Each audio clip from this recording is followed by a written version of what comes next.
Boys and girls, this is the Undisputed Era. Adam Cole, Kyle O'Reilly, Roderick Strong, and you're listening to Going In Raw, baby. What's up? This is the most must-see WWE superstar of all time and his lovely, gorgeous wife, Marie. And you are going in SmackDown Live. Hi, this is Shinsuke Nakamura. Shinsuke watching Going in the Raw. Hey, friendo, Steve here. And Larson. And welcome to Going In Raw, the only pro wrestling podcast you need to be listening to. Another Elimination Chamber pay-per-view is in the books. Yay! Woo! Yay! I am your still predictions champion. I hear Oh, man. a grizzly rolling through. Hello, Cal. How's it going, guys? Usually I'm terrified if I were to encounter a bear, but when Cal's around, I feel loved. Yes. Yeah. Well, I try my best to keep you guys protected. And, well, Steve, congrats on you on winning that Thank you. I thought I had you. You did. I thought I was getting close. You were close, man. I thought with my heart. Right here, instead of, right here. Raise it. You gotta raise it. Raise my arm, please. Thank you. Oh, okay. This Thank is you. what you want. Yeah, that's what I want. Here There. you go. I thought you were doing some sort of handshake. Steve. That's what I was wondering. A Corona You virus want to handshake? see your wing? Is this a Corona handshake here? Yeah. Okay. There you go. Elbow knocks or something. Right. Yeah, no touchy. But I get it. You're the winner. So you're the king. Oh, Hail Caesar. All right, I get it. Thanks for hanging out, Thanks man. for I had a coming, great Cal. time, and next stream I hopefully be WrestleMania. Yes, WrestleMania. Yeah. Let's do WrestleMania. You better be here. I want you and Hilton in the same room together. Yes. Oh yeah, that'd be cool. Get Hilton here. I haven't met him yet. Heard of him. Never met him. No, his reputation precedes him, I assure you. Fun times with Hilton. I hope so. Bye, Cal. Thanks for Cal. coming. Drive home safe. Text Yes. me when you get home. Yes. I always do. All right. Thanks, pal. Sometimes. Bye, Cal. I wonder if they have a cell reception in the woods where he's from. I guess it depends how remote I guess so. his abode Anyways. is. What do you think of Elimination Chamber tonight? Eh. Let's take a look here. Let me take a look at the notes. Let me see if I agree, because I think I do. It was good. There was some good. There was some bad. There was some kind of okay. There was some sloppy stuff. So, yeah. Okay, this is what I said sort of midstream, and I kind of stick by it. I kind of feel like, you remember when they used to do when they stopped caring about SmackDown, and they just turned Raw into It was a super show, yeah. Raw Super Show, Yeah. and the word Super Show was in SmackDown font, which meant that it was like a Raw SmackDown Co-branded deal. But SmackDown, obviously, the lesser of the two brands. This just felt like a better episode of like Raw Super Show. If this was a dubbed Wild Card Final, right, and it was on SmackDown, I'd be You'd be like, like, wow, this wow, is a pretty decent episode of SmackDown. They've done some pretty cool stuff. That being said, as a pay-per-view, I mean, it seemed pretty obvious in a couple of matches at least. The Daniel Bryan match and the Women's Elimination Chamber match, they came out and it's like, hey, we're gonna leave it all out there tonight, because especially when Ruby Riott and Natalya were in that chamber, wow, man. Some people got beat up tonight. Rough and tumble. That I know. That is one thing about tonight. Some people really got beat up. Yeah. AJ looked pretty bad after his match against Alistair Black. Yeah, he gets beat up pretty good. Natalya took at least, I don't know, a couple shots to the head. Man, yeah. We might have seen the last appearance of Liv Morgan on WWE television. Liv Morgan might have literally died on TV. Yeah. That's really what it looked like. And Daniel Bryan just about landed on his head. If this was any other TV show and Liv Morgan, we saw what happened to her character, it would be she'd be written off. It'd be like a J.R. Ewing thing. It's like contract negotiations, Yeah. and they were like, "No, we're going to replace you." Yeah, with a different character. Yeah, exactly. Pretty much. Yeah, it was pretty brutal. So yeah, when Shana came out and did what she did to her. But yeah, sometimes these B, C level pay-per-views, sometimes they have the opportunity because the expectations are so low that they really surprise us, and this really wasn't that. Wasn't really anything. That's really wasn't any really. I can't really think of any real surprises. Even like, well, here's the thing though. Like, even if you take it through the lens of like our predictions, like you predicted Carrillo winning based off of something like Angel Garza, coming in and distracting. Well, I was hoping against hope they'd throw some curveballs in there. That's why I said Drew would beat Daniel Bryan, because then it would keep the feud going. Because I think there's a lot more to deal with here. Which is a perfectly reasonable thing to expect. But with everything, they went the pretty much expected route. Yeah. So, yeah, we'll just go through it here real quick. Today, Raiders. they announced the pre-show match, War Raiders versus Zack Ryder and Kurt Hawkins. I don't know why. There's no reason for this match to ever happen. There's no motivation for it. Other than just to get Viking Raiders in the building and get a win. I thought maybe AOP would come out, cost the Raiders a win or maybe something, but I wasn't confident enough in that to pick Riders and Hawkins to win, and they didn't win. It's a pretty quick match. Viking Raiders made quick work of them, and hit Viking Experience to get the win. It was like, I don't know, 5 minutes. I really kind of wish that Viking Experience would have, or Viking Raiders, that was their first name. It was their first name. That was terrible. How ridiculous is that? If they had worn their merch shirt, they wore their merch shirts later during their run-in on the Rollins match. Yeah. I wish they would have worn those for this match. It was like Kenny when he wears a T-shirt during the match for the house shows. Exactly, yeah. I wish they would have done that to illustrate just how unimportant this match really was. Main card kicked off with probably, honestly, Match of the Night. Match of the Night. Yeah, Daniel Bryan, which was expected. We figured that'd be Daniel Bryan versus Drew Gulak. Hard-hitting, technical when it needed to be, physical when it had to be. Scary at some points. Scary at one particular point. Needlessly scary at one point. Yeah, so they're early on, it's technical stuff, and they lock each other into heel hooks. And then they use the leg that's not in the heel hook to kick each other, try to break up the hold. That was a good, clever spot. This did so much, and I really hope. It seems obvious that they're going to continue this, but you never know. Yeah. They might want Daniel Bryan to do something more important for WrestleMania. Nothing to me is more important than getting Drew Gulak on a bigger stage. You got that right, bud. But the story here, obviously, was Drew Gulak has figured out Daniel Bryan almost enough. Almost enough, and it's freaked out Daniel Bryan. Almost enough. So please continue. So earlier on, Drew has Daniel Bryan in some head scissors, and Daniel Bryan does a headstand to get out of it. Well, same situation happens. Drew has Daniel Bryan some head scissors, and Daniel Bryan does a headstand again to try to get out of it. Instead of Gulak allowing him to escape, he basically drops him with a little mini pile driver using his legs. Mm-hmm. That was incredible. I've never seen that before. And he starts working over Daniel Bryan's neck. Yeah. Later on, we get some suplexes, and then Drew drops Daniel Bryan with like a release German suplex where we weren't sure if Daniel Bryan was supposed to flip out of it, land on his feet, flip out of it, land on his stomach. Instead, he kind of did a late half flip and almost landed right in his head. Mm-hmm. It could have been really bad. So Drew goes to cover, lifts his head up during the cover. I'm guessing maybe just to communicate. Because as soon as he gets over there, he like puts his head right next to Daniel Bryan's ear. It looks like says something, lifts his head up maybe to talk more to figure out what to do next, since whatever they had planned maybe just didn't pan out. Yeah, that's like the awesome thing about it, besides Cal being just a terrific guy. With situations like this where we look at something, we're like, okay, what happened there? It's nice to be able to turn to Cal and say, hey, can you speculate on what's going on here? Because he had his head like way up for the pin. Yeah.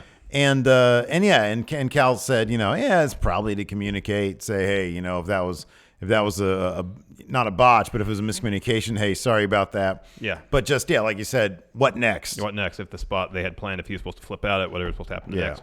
So Daniel Bryan, after he kicks it out, he rolls out of the ring, sells out there, maybe to collect himself a bit, gets back in there to beat the 10 count. Gulak covers him again. Bryan kicks out, goes on a bit of a run, hits a lariat, his corner kicks. He puts Drew up on the top rope. Drew knocks him. So he's sitting on the top rope, hits a great reverse suplex off the top. Gulak locks into Gulak, and then Daniel Bryan reverses that to a yes lock. Drew passes out. Yeah. So at the end of the day, Daniel Bryan found the weakness, found the hole in Drew Gulak's game. I hope this continues because I feel like there's a lot more to mine there. I agree, totally. And I hope their idea of interesting creative isn't similar to what they did with AJ and Cedric, where AJ beat Cedric all the time, yet they just keep having the match happen with really no motivation. Yeah, it would be great for Drew to get one win in here. That's why I thought they'd do it here. Not saying it has to be at Mania.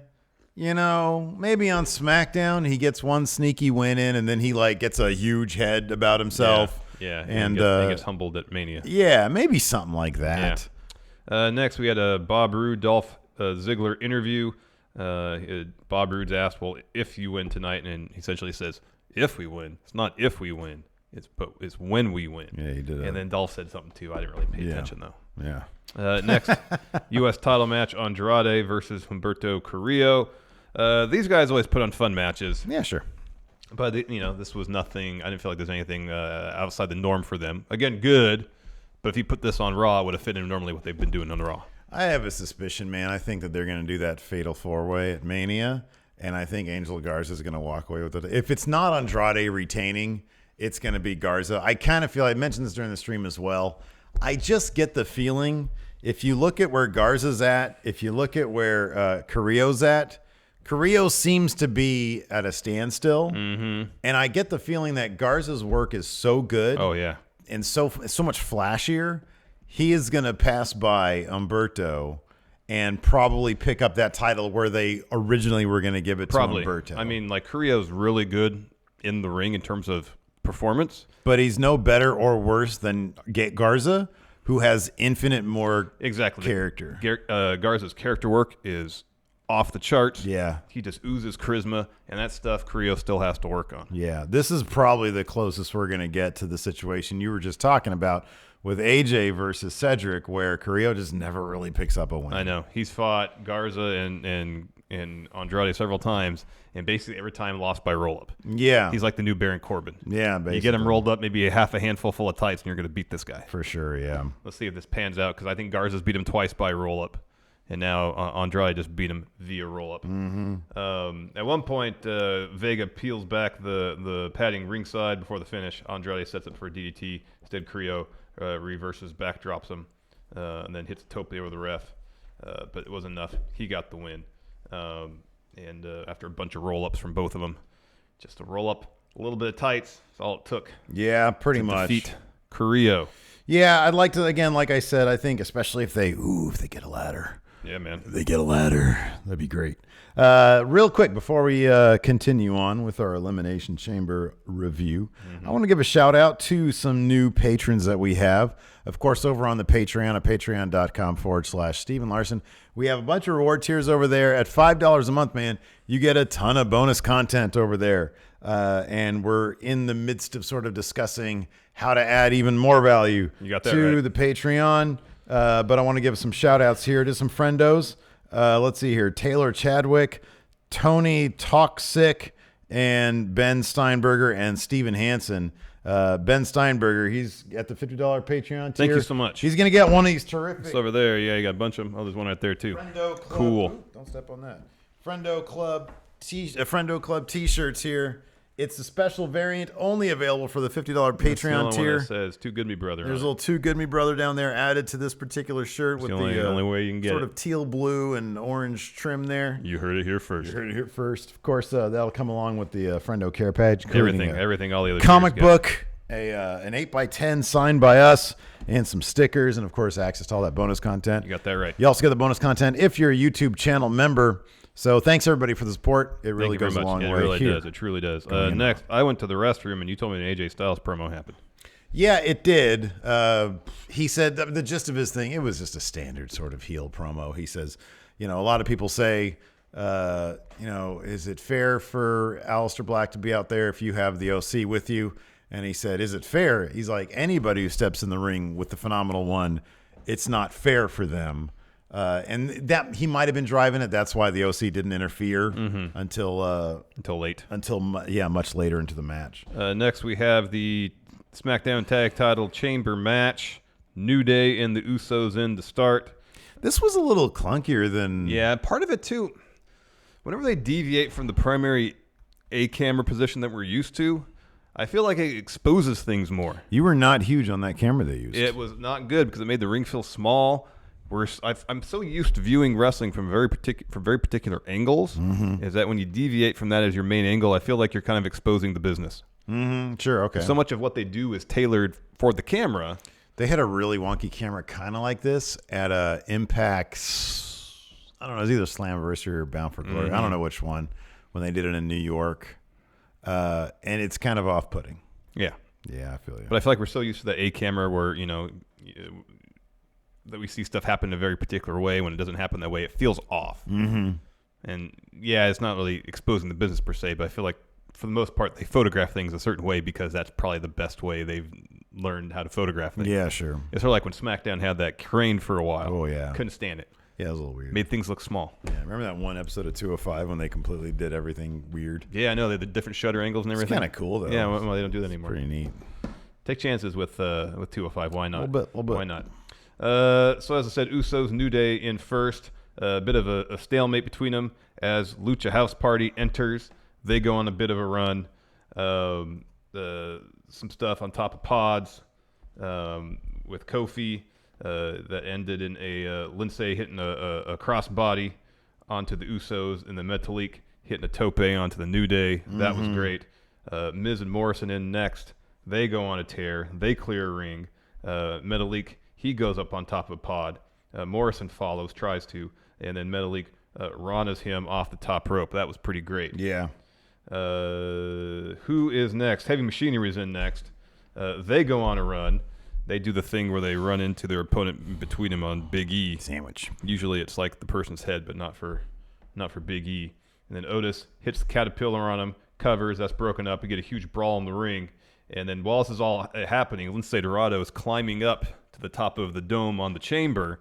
So he's dangling from there, does a moonsault off there. That was rad. And takes everybody out save for Heavy Machinery. Yeah, it was kind of funny too because like Otis, there were a couple moments. It seemed like he forgot what he was supposed to do. When Otis forgot what he was supposed to do and he didn't, sometimes it'll happen, but like if you're a super seasoned veteran, you'll know how to cover it by like just sort of doing something in character. There are a couple moments he just sort of wandered around. Well, one time literally he's in the ringside, he looks around 3 times like this, gets in the ring and then gets back out. It was like a glitchy 2K20 thing. Yeah. I don't know. It was funny. So Heavy Machinery, they hit the compactor on Grand Metalik. Lucha House Party first eliminated. Rude and Dolph are in next. As their timer goes off, Heavy Machinery are trying to prime out of their pod, and they're trying to stay in there.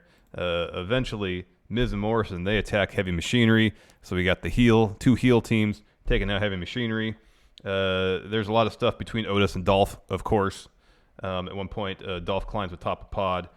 Tucky follows him up, smashes his face in the plexiglass, tosses him down to Otis, and then Otis drops him over the top rope, like, throat first, rather than do something more high impact. I don't know why. Anyways, then Tucky hits like a senton off the top of the pod onto a bunch of people on the opposite side. Eventually, though, Rude and Dolph team up on Otis. He fights them off. Otis tries to drive Dolph through the pod. Dolph evades that and pushes him into the pod. So Otis goes flying through the back of the pod, knocking the glass over. Yeah, that's pretty cool. Landing on the mat. So trainers are out to check on him. Tucky's over there. Otis, get up. Otis, get up. Spock. And so Tucky, he's all full of fire, passion. He wants to take it to Rude and Dolph to defend the honor of his friend. He does for a while. However, he ends up beating a glorious DDT. He's pinned. Heavy Machinery has been eliminated. Then the New Day, each member, Big E, Kofi, hit Dolph and Rude with their individual finish. Usos hit splashes off the top of the pods onto them. They are eliminated. So we're down to Miz and Morrison, New Day, and the Usos. So Usos and the New Day for a bit team up on Miz and Morrison. Kofi goes for a frog splash off the top of the pod, misses. Miz and Morrison cover him. New Day eliminated. So the final two, Miz and Morrison, Usos. Towards the end of that, Miz hits a skull-crushing finale on Jimmy. He kicks out of that. Miz goes right into a figure 4. Morrison takes Jay out of the equation briefly, hits a Starship pain on Jimmy. Jay gets back in to break up that pin. Jay hits a couple super kicks. Morrison kicks out. And then Miz and Morrison end up pinning Jay, where Miz is doing like a matchbook cover with his feet on the ropes, and then Morrison does like a springboard off of him into a jackknife cover at the same time.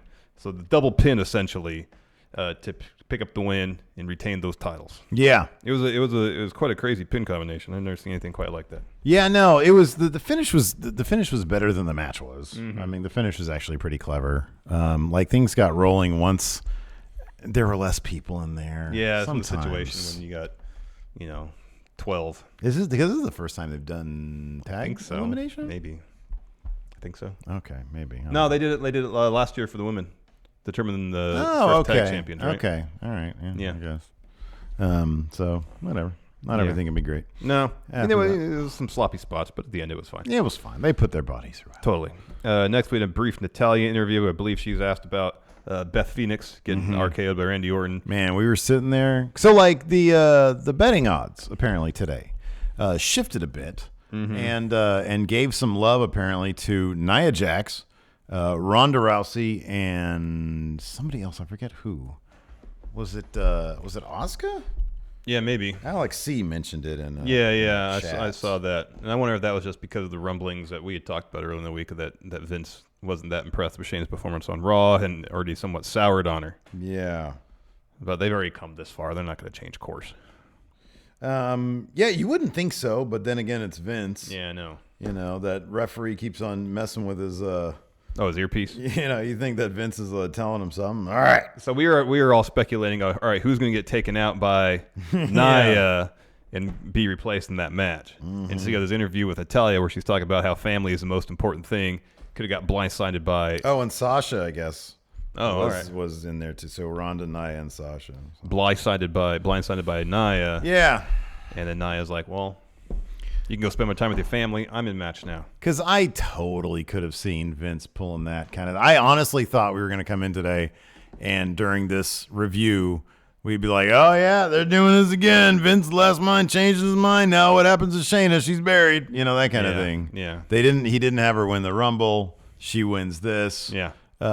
So, yeah. But no, we're not there. Yeah, Natalya didn't get attacked by anybody. No, she was in the match. On her way to the... Well, she got attacked plenty by Ruby Riott. She got plenty in the chamber for sure. And later, Sarah Logan's knee. Yeah. Yeah, ouch. Next match, AJ Styles versus Alistair Black. Early on, Alistair's going after AJ's leg. Gallows is on the apron to distract Alistair. AJ hits Alistair with a nasty dragon screw leg whip. He seems to shake it off immediately, hits another kick. Carl Anderson's on the apron next. AJ chop blocks. Alistair starts working over the leg. That's the theme throughout this. We saw kendo sticks. We saw chairs. We saw a table. We saw Alistair doing a hell of a job selling that leg injury. Mm-hmm. So when he eventually did win, it felt like he was fighting from underneath. That's how you get people over. So towards the end, Alistair's going for that springboard moonsault that he does. AJ catches him, setting up for a tombstone. He even does the Undertaker. Yeah. Alistair rolls him up, gets a 2. AJ kicks out. He rolls out of the ring.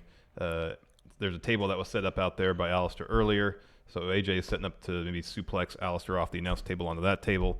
Alistair escapes that, kicks out AJ's leg, and then hits a meteor on AJ through the table. It's a cool spot. Alistair's setting up for the black mass. He's getting his foot under AJ's chin, starting to lift him up. OC hit the ring. He fends him off for a minute. Eventually, the numbers overwhelm him. They hit Magic Killer. AJ's like, stand him up. He's getting ready for phenomenal form. Light gong. Lights go down. All right, my time to shine. Lights come up. Alistair is shapeshifted into the Undertaker. No, because in the next shot, he was clearly on the ground while the Undertaker was choke slamming the OC. No, he was clearly shapeshifted. He shapeshifted. I mean, who was the person that looked like Alistair Black? Illusion. Oh, okay. Powers of Darkness projecting. So you think, obviously, shapeshifting. He got in there pretty quick, though, from being, I'm assuming, under in the the ring. same exact position that Alistair was. Yeah. That's why I think it was shapeshifting. The lights were out not very long at all. No. I got to hurry up. Shapeshifting is the only explanation. Time to make my money. So he's choking out the OC. AJ tries to get the forearm on him. Undertaker catches him, choke slams him. Lights go back down. They go back up. Taker's gone. Alistair is back in the ring. He is changed back into Alistair from Undertaker. Mm-hmm. And then Alistair hits Black Mass for the win. So is this Alistair? Wait, I'm sorry. Did you say, was this Alistair Black changing into the Undertaker, or was this the Undertaker who was acting like Alistair Black the entire time and then revealed himself? Take your pick. You seem to have the answers, though. It can't be take your pick. No, my answer is shapeshifting was happening during this match. But who is it? Take your pick. Oh, no. You take your pick. Who do you think it is? Undertaker. Okay. All right. Because that's the feud they're going to be marketing for WrestleMania. So it was Undertaker. He was Alistair Black, shapeshifting Undertaker to scare the hell out of AJ. He chokeslammed and went back to Alistair to get his power for the Black Mass spinning kick thing to beat him. But here's the thing. He does want all the pie. He just wants AJ's pie. He just wants AJ's slice. Yeah. After that, we had a Street Profits promo. They say they're not one and done. Trust the process. Got a good pop in Philly. Yeah, and then they would also prefer to have the smoke in their possession. If they had it their way, they would have not just a slice of the smoke. They want the whole smoke. They actually want all the smoke. Yeah, exactly. They want all the smoke. Oh, Caesar. So next we got Street Profits versus Seth and Buddy. Fine match. Kevin Owens, of course, got involved again. So I'm about 3/4 of the way through. Oh, sorry, before that, Viking Raiders roll on down about, I don't know, halfway through because AOP is getting involved because they toss forward into the barricade. Viking Raiders make their way down. They brawl with AOP up the ramp. And then Seth hits the Tower of Doom on everybody else. Owen starts ambling down the crowd. Hops over the barricade with a thing of popcorn. He's got some popcorn with him, yeah. Yeah. Hops, sort of ambles over the barricade, sits on the Spanish announce table, throws some popcorn into Seth Rollins' face. Yeah, so Seth going over there to confront him, and out of nowhere, Angelo Dawkins comes and pounces the hell out of Seth that with was the barricade. A big boy pounce right there. Ow. Yeah. Buddy goes for a tope on the Street Profits. They catch him, powerbomb him into the barricade, put him back in the ring, and then a spine buster and a frog splash later. Street Profits win. They retain those Raw Tag Team titles. They're probably going to take them into WrestleMania. Afterwards, Owens gets in the ring, gently puts popcorn down, making sure it stays in place. Goes over to Seth, turns him around, hits him with a stunner, goes, gets his popcorn, starts eating it, gets out of the ring, dumps some on Buddy, goes up the ramp, keeps on eating his popcorn. Yep, good popcorn. Solid. After this, we had Braun versus Sammy, Nakamura, and Cesaro. It was preceded by one of those gorilla position interviews where Sammy says, hey, listen, guys, I want to go one-on-one with Braun, if you don't mind. Hang out outside on the apron, and I'm going to take care of business here. I have a feeling that you're not going to be necessary. You don't have to be, I'm not going to have to tag you in. He's good. Like, I have my confidence dickies on. Yeah. So explain his outfit tonight, Larson. So when you see him during the interview position, he has a jacket he's been wearing, the same hat. His hair's growing out, looks awesome. And then you see, like on 2-3 inches. Yeah. He's got no shirt on of his pants. And I was like, is he wrestling in slacks tonight? Yeah, and that's what it looked like. Yeah. Some sort of khaki slack. Yeah. And then he comes out, and he does have Dickies. It looked like Dickies. Yeah. But tucked into his wrestling boots, so they were kind of billowing out. And it was his Dickies, as Dickies are, they run a bit baggy. Yeah. The goofiest. Yeah. The goofiest possible outfit for him. And that wild hair now is all grown out. Yeah. I thought it was great. I'm sure he's keenly aware of how exactly he looked. No, he knows he looks ridiculous. Yes. He was probably making Kevin Owens crack up. Oh, hell yeah. So Sammy is in at first, and then he quickly tags out. Braun just kept on getting distracted by Sami Zayn. If he just focused on the person that was in front of him, maybe he could have won this match, but no, he wanted to get his paws on Sammy. Yeah, well, he's always been booked as kind of, I'm not going to say it. Impulsive. Yeah, kind of a dullard too. Because the continual distraction of Sami Zayn would always allow Nakamura, generally, sometimes Cesaro, to get the upper hand. Mm-hmm. They do enough that Sami's in. He takes some boots to Braun for a bit. Cesaro eventually gets back in. Braun turns the tables, clears rings. He's the only one in the ring. Sami sneaks in, gets a shot to Braun's back. Braun's like, no sells. Chases Sami out of the ring. And while Sami's running out of the ring, Braun's doling out shoulder tackles to Nakamura and Cesaro. And then chases Sami under the ring. Cesaro and Nakamura come over and start kicking him. Toss him into the ring steps. Back in the ring, Nakamura hits, I guess, a Kinshasa to Braun's back. Yeah, Corey Graves said he yelled Kinshasa. All right, so Kinshasa did. Yeah. Braun kicks out. Cesaro's in. He tosses Braun to the ring post a couple times. The ref is distracted, so Nakamura hits a Kinshasa on Braun. He's on the apron, runs towards him. Oh, that's the one that Corey Graves. Yeah. So that was a confirmed Kinshasa. So Kinshasing Braun's heading to ring post, essentially. Yeah, it was a good spot. Sami's in. All three of them hit the suplex haluva kick combo, and Sami pins Braun for the win. He is the new Intercontinental Champion. Intercontinental Champion. We all marked out pretty big for this. Yeah, that's cool. Yeah, that was pretty cool. That was really neat. It was pretty cool. Good for Sami. Is that his first title win? I think so. I think so, too. I don't think he ever won the U.S. title. I don't even know if he's been a tag champion. No, I know that. So, yeah, I think this is it. I think this is the first one. It's a pretty big deal. It is. Not sure how long lasting it's going to be. I don't think it'll be very long.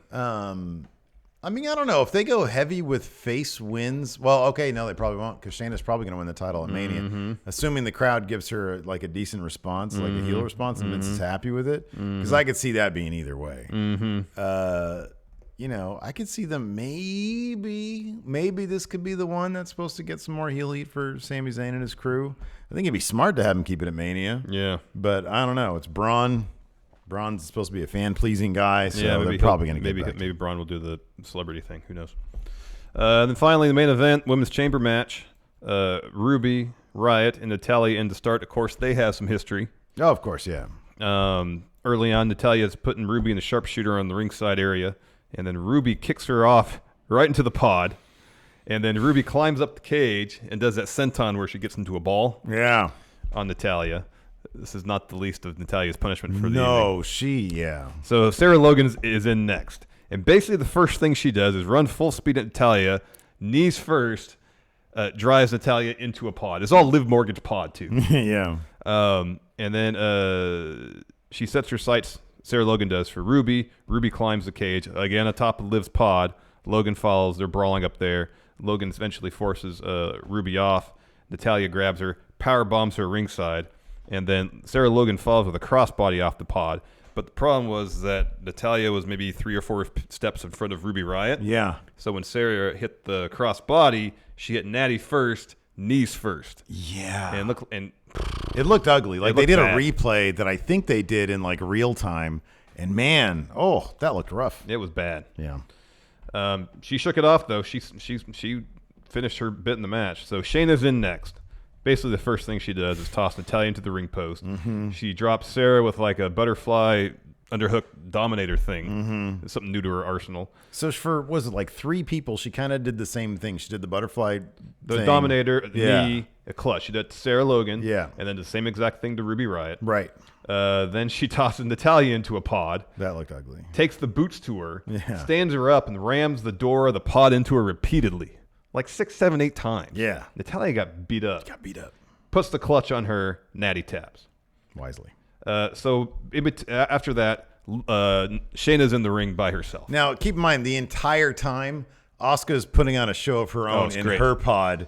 Calling Shayna stupid. At one point, I'm pretty sure Shayna broke and like started laughing. It's when Asuka was saying stupid, stupid, stupid, so and Shayna good. just walked away and started cracking up. But she was magnificent. She was really great. And Liv, while she was waiting for, because they weren't kayfabing the clock, they were letting the time pass. Yeah. And so Liv kept on pointing the Mania sign, saying, "I'm the one that's going to WrestleMania," but she looked scared of Shayna. Yeah, not a lot of confidence in that finger point. One confident point in her own victory. So Liv is in next. Shayna takes it to her immediately. So she gets her by the legs, swings her into the cage, God. and then swings her into the pod head first. Yeah. And we're like, that's it. Liv is done. She's done. But she wasn't actually dead yet. That came next. So she takes Liv over by the corner where Asuka's pod is at, picks her up, puts her in the clutch while Shayna's sitting on the top rope. She's hanging her. Yeah. She's hanging her. And staring at Asuka the whole time. Yeah. And Liv passes out.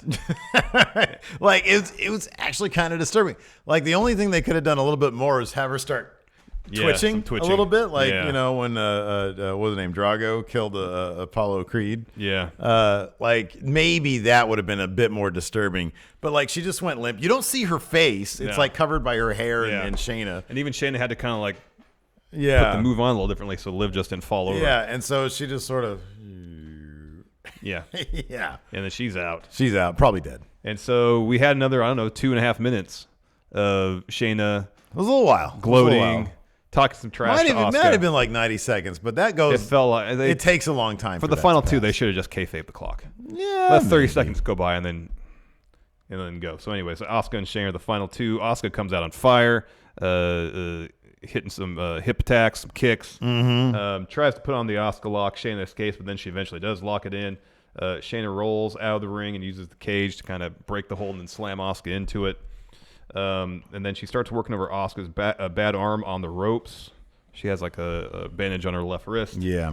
She locks in the clutch. Asuka breaks that. Shayna goes back to the arm.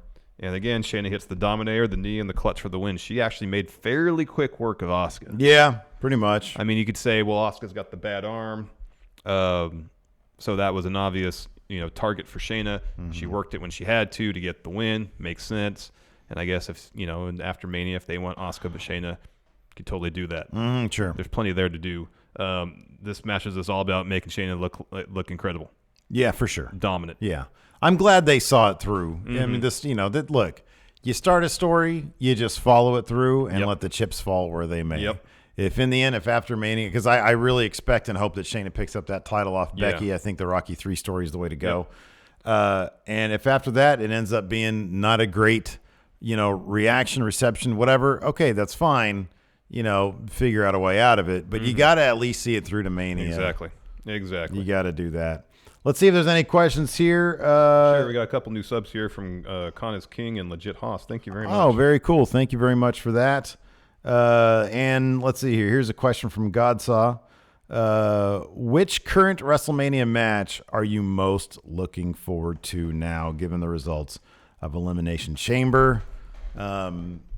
So sort of like my low-key dark horse match, whatever you want to call it, would be Drew Gulak, Daniel Bryan. Yeah. Like I hope they get a Mania match. It's like a wrestler's wrestling match, I know. I'm excited for Drew and Brock. I think if Brock is willing to invest the same amount of energy he did on Raw last night into the Mania match, I think it could be really good, and it can really make Drew a huge star.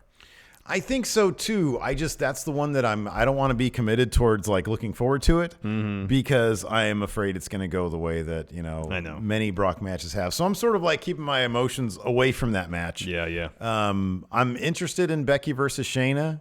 I want to see if they can build some hot heat for that one. What else? AJ versus Taker might be whatever. I don't know what they can do with Alistair Black. It'd be cool if they made a tag team out of Alistair Black and the Undertaker. Yeah, they should do that. They are one and the same. I guess the U.S. title match. If they do a ladder match, that's going to be, even if it's just a fatal 4-way without a ladder, I think a ladder would be great. Yeah. Anything with those 4 guys. You got that right. I'll be very much looking forward to. Die Hard Homer, would you rather a Gulak rematch at Mania or a 30-man? I just lost my Iron Man match on SmackDown. Like the better match would probably be the 30-minute Iron Man match, but it'd be cool to have give Drew that spotlight on Mania. He deserves it, and not on the kickoff. Yeah, not on the kickoff. So my order of preference would be Mania actual show, SmackDown Iron Man, and then Mania kickoff. Yeah, exactly. Yeah. Anyways, I think that's it for the show. Thanks everybody for tuning in. We definitely appreciate it. Yep. Check out, we got a brand new 10 for the win that went live yesterday. Check that out on youtube.com/Steven Larson. Let's try to get this review up to 508 likes. How about that? Sounds good. All right. Hit that like button. If you're listening to us in the audio realm, hey, take a second, leave us a rating, review, or a comment. That really goes a long way towards helping Going in Raw. Yes, please. Thanks for watching. Until next time, we'll talk to you later. Goodbye.